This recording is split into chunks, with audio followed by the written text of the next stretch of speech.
Baik, sebelum dimulai, izinkan saya berpantun. Jika haus, segeralah minum daripada nanti badanmu demam. Saat saya mengucapkan Assalamualaikum, mohon dijawab dengan Waalaikumsalam warahmatullahi wabarakatuh. Ya, baik, pada hari ini kita akan belajar mengenai supervisi dan monitoring bidan. Perkenalkan, nama saya Muayyah, biasa dipanggil dengan Yaya. Saya dari Stikes Widya Dharma Husada, Tangerang. Ya, sebelumnya, apakah pernah mendengar istilah supervisi dan monitoring bidan? Mari kita bahas. Pertama ada pengertian supervisi bidan. Supervisi bidan merupakan terjemahan dari supervision yang berasal dari dua suku kata super yaitu lebih dan vision yang berarti pandangan. Supervisi adalah instrumen manajemen yang digunakan oleh petugas yang lebih tahu, ya di sini contohnya bidan koordinator untuk memastikan bahwa petugas di bawahnya, contohnya di sini bidan desa, melakukan pelayanan sesuai standar yang ditetapkan. Jadi melihat, memastikan bahwa pelayanan yang dilakukan adalah sesuai standar yang ditetapkan. Supervisi mengacu pada pelaksanaan program. Pelaksanaan supervisi adalah dari atasan ke bawahan ya. Contohnya kalau yang saya sebutkan tadi bidan koordinator mensupervisi bawahannya atau bidan desa ya, tapi supervisi itu banyak hal ya, bukan hanya supervisi bidan koordinator ke bidan desa, tapi banyak supervisi yang lain, misalkan dari dinas kesehatan ke bawah atau misalkan seperti dosen supervisi kepada mahasiswa yang praktik gitu ya, dan lain sebagainya. Kegiatannya adalah untuk mendapatkan informasi tentang pelaksanaan programnya. Supervisi diartikan melihat ya tadi pandangan, memperbaiki dan perkembangannya.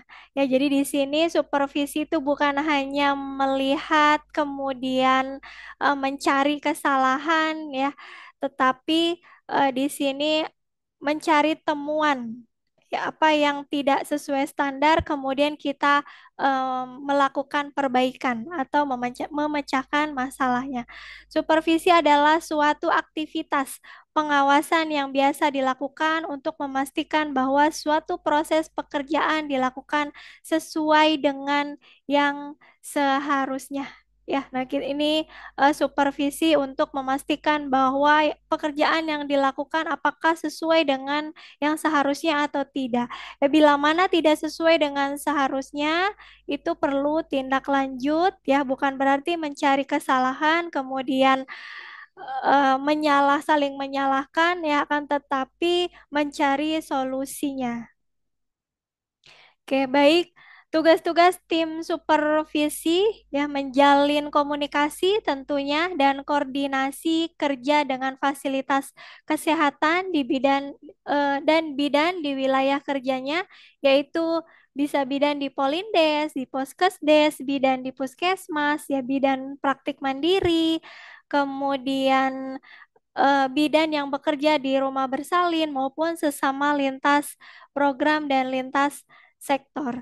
Kemudian merencanakan dan melaksanakan penyediaan fasilitatif di Polindes, Poskesdes, Puskesmas, dan praktik mandiri bidan maupun bidan yang bekerja di rumah bersalin. Kemudian menilai tingkat kebutuhan terhadap standar pelayanan KIA di Polindes, Poskesdes, dan di Puskesmas, serta melakukan verifikasi tingkat kepatuhan yang disupervisi. Kemudian mengidentifikasi komponen yang tidak memenuhi standar dan secara bersama-sama mencari solusi permasalahannya. Ya, tadi yang Ibu bilang atau yang saya bilang bahwa di sini kita melihat ya mencari temuan ya, kemudian bukan mencari kesalahan kemudian saling menyalahkan, tetapi mencari temuan apakah sesuai standar atau tidak. Jika tidak sesuai standar, kendalanya apa? Gitu. Kemudian sama-sama mencari solusi pemecahan masalahnya. Berikutnya adalah membuat rencana tindak lanjut ya karena tadi mencari solusi permasalahannya tentunya membuat rencana tindak lanjut bersama-sama melaksanakan dan memantau upaya perbaikan mutu yang dilakukan, membuat pencatatan dan pelaporan hasil penyeliaan, memberikan masukan untuk perencanaan baik di tingkat puskesmas maupun di tingkat kabupaten sebagai bagian penguatan sistem penyeliaan, mengusulkan penghargaan bagi tenaga kesehatan berprestasi, peningkatan kompetensi dan pengembangan karir. Kemudian supervisi di sini ada dua ya, ada supervisi tradisional, ada supervisi fasilitatif. Supervisi tradisional ini kegiatan supervisi yang telah dilakukan sejak lama dalam manajemen pelayanan kesehatan, namun kegiatan supervisi yang berlangsung selama ini tidak ternyata mempunyai beberapa kelemahan ya. Jadi dulu itu ya supervisinya nah banyak kelemahan karena waktunya singkat ya, kemudian hasil pengamatan dangkal, sering menghakimi ya tadi walaupun kita mencari temuan ya apa yang apakah sesuai standar atau tidak, tapi ini lebih menghakimi atau tadi mencari kesalahan kemudian saling menyalahkan ya. Jadi sering sekali menghakimi. Terfokus pada individu. Tadi ya seharusnya bersama-sama bukan terfokus pada individu. Ya. Bukan pada proses ya seharusnya ya pada proses tadi walaupun ada hal yang tidak sesuai standar, nah kita cari kendalanya apa, kemudian solusi permasalahannya apa ya. Kemudian melihat apa yang sudah terjadi bukan pada perbaikan mendatang. Ya, ini dulu gitu ya, supervisi tradisional itu lebih melihat apa yang sudah terjadi bukan pada perbaikan mendatang. Ya, pasti suatu pekerjaan itu tidak melulu sempurna gitu ya. Pasti ada kekurangan, tapi kekurangan tersebut bukan berarti kita tidak bisa melakukan, tapi bisa jadi ada hal yang memang menghambat yang tidak bisa dilakukan atau tadi kita cari solusinya bersama-sama. Kemudian tidak berkesinambungan ya karena tadi fokusnya individu sering menghakimi, mencari kesalahan, saling menyalahkan artinya tidak sama-sama melakukan perbaikan ya otomatis tidak berkesinambungan. Nah, yang kedua ini supervisi fasilitatif. Nah, ya ini yang seharusnya dilakukan ya. Supervisi fasilitatif ini suatu proses pengarahan. Jadi ada arahan, bantuan, dan pelatihan yang mendorong peningkatan kinerja dalam pelayanan yang bermutu. Ya, bila mana ditemukan eh, apa pelayanan yang tidak sesuai standar. Nah, ini kendalanya apa? Apakah memang SDM-nya tidak mengetahui gitu ya? Nah, ini butuh pengarahan dan pelatihan. Cara penilaian supervisi fasilitatif. Nah, ini ada beberapa cara penilaian supervisi fasilitatif. Pertama ada pengamatan langsung, ya, observasi secara langsung, datang langsung. Nah, pengamatan langsung ini digunakan untuk menilai fasilitas atau sarana pendukung. Ya, misal dilihat ruangannya, obatnya, dan alat dan lain sebagainya dengan menggunakan daftar tilik yang telah diisi gitu ya pastinya yang akan disupervisi juga harus diberitahu apa saja yang sesuai standar tadi ya kemudian disupervisi nah tadi menggunakan daftar tilik. Kemudian yang kedua kajian dokumen, mengkaji pencatatan hasil pelayanan kesehatan dengan menggunakan rekam medis. Ya. Tadi pengamatan langsung, kemudian yang kedua kajian dokumen ya melihat eh, seperti status ibu, partografnya, status bayi, atau yang lain yang telah diisi, mengkaji kohort ibu, bayi, anak balita, dan anak prasekolah, dan laporan-laporan yang ada apakah sesuai dengan yang sesuai gitu ya atau sesuai standar. Kemudian yang ketiga adalah wawancara ya, wawancara setelah selesai melaksanakan penyediaan, tim penyedia harus membuat kesimpulan tertulis tentang semua temuan dalam kunjungan atau kekurangan maupun kelebihan hal yang baik. Jadi, yang kita berikan kesimpulan atau pada saat supervisi yang diberi kesimpulan bukan hanya temuan yang kurang-kurang saja, tapi pastinya ada kelebihannya gitu atau hal yang baik. Tindakan atau upaya untuk memperbaiki kekurangan dan cara pemecahan masalah yang ditemui saat kunjungan penyediaan. Hasil kunjungan ini dapat juga digunakan oleh pengelola program untuk melakukan perbaikan sesuai tanggung jawab masing-masing ya tadi bukan mencari kesalahan kemudian saling menyalahkan ya berfokus pada individu tapi seharusnya bersama-sama memperbaiki kekurangan dan cara bagaimana cara pemecahan masalah yang ditemui. Kemudian bidang koordinator, ya ini hanya sebagai contoh penyedia fasilitatif. Nah, supervisi yang baik adalah supervisi yang dijalankan secara efektif dan bersifat fasilitatif, tidak mengagetkan atau mencari-cari kesalahan. Ya, baik itu tadi pembahasan tentang supervisi. Nah, ini kelanjutan dari supervisi adalah monitoring. Ya, monitoring adalah kegiatan untuk mengikuti suatu program dan pelaksanaannya secara mantap, teratur, dan terus-menerus dengan mendengar, melihat, dan mengamati dan mencatat keadaan serta perkembangan program tersebut. Monitoring adalah upaya yang dilakukan secara rutin untuk mengidentifikasi pelaksanaan dari berbagai komponen program sebagaimana telah direncanakan, waktu pelaksanaannya, program sebagaimana telah dijadwalkan, dan kemajuan dalam mencapai tujuan program. Ya, tadi kalau supervisi kan melihat pandangan mencari temuan ya bukan hanya kekurangannya tapi kelebihannya juga ya kemudian ketika melihat ada temuan kekurangannya pastinya harus dicari pemecahan masalahnya ya harus ada perbaikan nah karena harus ada perbaikan nah ini ada monitoring ya karena dilakukan secara terus-menerus ya atau berkesinambungan.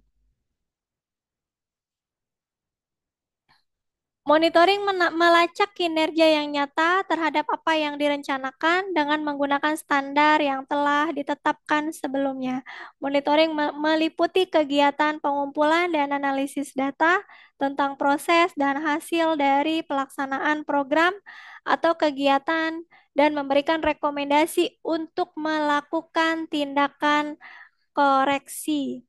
Hasil monitoring akan memberikan umpan balik apakah kegiatan dapat berjalan semestinya ataukah terjadi adanya penyimpangan dari yang direncanakan atau bahkan perencanaan yang tidak tepat oleh adanya perubahan lingkungan. Kemudian fungsi monitoring dan pengendalian fungsi manajemen yang berkesinambungan untuk memberikan rekomendasi untuk melakukan tindakan koreksi kepada pimpinan puskesmas dan stakeholder lainnya. Bila kemudian tindakan koreksi dilakukan, maka fungsi pengendalian akan terlaksana secara lengkap. Hasil monitoring dan pengendalian yang telah dianalisis dan diolah dapat dijadikan sebagai informasi yang dapat dipahami dengan merubah oleh manajer atau stakeholder pimpinan puskesmas untuk dasar pengambilan keputusan tindak lanjut baik menyangkut kegiatan yang sedang berjalan maupun kegiatan yang akan datang.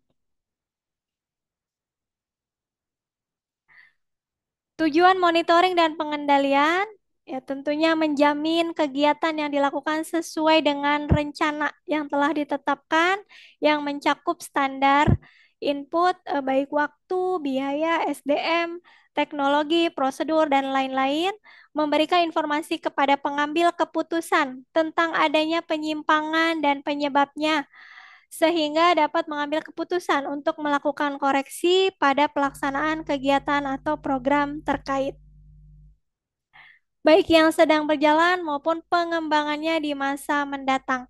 Hasil kinerja program atau kinerja atau kegiatan kepada pihak yang berkepentingan secara kontinu dan dari waktu ke waktu memberikan informasi tentang akuntabilitas pelaksanaan. Informasi dari hasil monitoring dan pengendalian dapat menjadi dasar pengambilan keputusan yang tepat dan akuntabel untuk menjamin pencapaian hasil atau tujuan yang lebih baik, efektif, dan lebih efisien dalam penggunaan sumber daya. Kemudian memberikan informasi atau laporan kepada pengambil keputusan tentang adanya perubahan-perubahan lingkungan yang harus ditindaklanjuti dengan penyesuaian kegiatan. Ya, langkah-langkah monitoring dan pengendalian. Pertama, menetapkan standar dan indikator untuk menilai proses pelaksanaan program atau kegiatan. Standar biasa mencakup semua input yang digunakan, baik dana, materi atau bahan, cara atau metode, SDM, prosedur, teknologi, dan lain sebagainya. Kemudian yang kedua, mengumpulkan data dan melakukan investigasi kinerja pengamatan dari pelaksanaan kegiatan atau proses kegiatan yang dipilih untuk dibandingkan dengan standar atau indikator baik kualitatif maupun kuantitatif yang telah ditentukan, mengamati perubahan lingkungan dan mengumpulkan data untuk pengkajian pengaruh lingkungan tersebut terhadap kegiatan yang sedang dilaksanakan. Selanjutnya, pengolahan, analisis data, dan sintesis hasil. Sintesis hasil data yang dikumpulkan, termasuk perubahan lingkungan, diolah dan dianalisis untuk membuat penilaian dan kesimpulan tentang proses pelaksanaan kegiatan. Hasil analisis dan kesimpulan akan digunakan lebih lanjut untuk perumusan rekomendasi tindak lanjut. Pengambil keputusan melakukan tindakan, termasuk koreksi dan penyesuaian kegiatan maupun perencanaan ulang, kemudian menyampaikan semua hasil monitoring, pengendalian, dan tindak lanjut kepada pihak yang berkepentingan sebagai wujud akuntabilitas dan proses pengambilan keputusan lebih lanjut. Ya, pada intinya supervisi tadi dilakukan untuk memastikan bahwa pelayanan atau pekerjaan apakah sesuai dengan standar atau tidak, ya. Kemudian mencatat hasil temuan baik kekurangan maupun kelebihan. Kemudian kekurangan itu kita cari kendalanya apa, kenapa tidak bisa dilakukan, atau mencari solusi permasalahannya untuk perbaikan di masa yang akan datang. Kemudian dimonitoring karena kalau dilakukan perbaikan itu harus terus-menerus dan berkesinambungan ya sampai kita sampaikan kepada pihak yang berhak untuk memutuskan tindak lanjutnya. Ya, baik. Eh, Poin pentingnya adalah bahwa supervisi itu bukan mencari kesalahan ya atau mencari kesalahan kemudian saling menyalahkan sehingga fokus pada individu tapi bukan perbaikan atau meningkatkan mutu pelayanan. Cukup sekian. Jika ada pertanyaan, boleh ditanyakan. Kurang lebihnya mohon maaf.